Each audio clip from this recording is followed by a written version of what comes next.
News Tamil கழுகு. அதிமுகவை செய்தியாளர் சந்திப்புல சீண்டின அண்ணாமலைக்கு பதில் சொல்ல வேணான்னு சொல்லியிருக்காராம் இபிஎஸ்.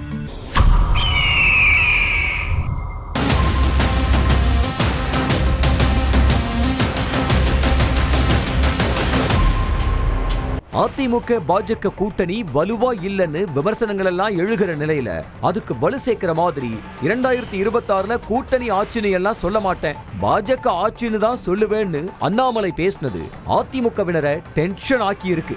அது மட்டும் இல்லாம கூடுதல் தொகுதிகளை பாஜக கேட்கும்னு தகவல்கள் சொல்லப்பட்டு வர்ற நிலையில அதிமுக பாஜக கூட்டணியை பிளவுபடுத்துற வேலைகளை அண்ணாமலை மறுபடியும் ஆரம்பிச்சிருக்காருன்னு அதிமுகவினர் கோபத்துல இருக்காங்களாம்.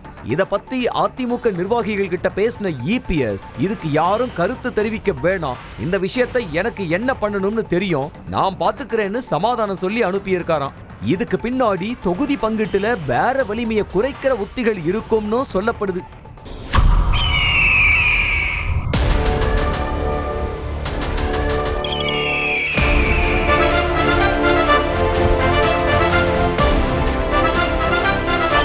நியூஸ் தமிழ் கழுகு.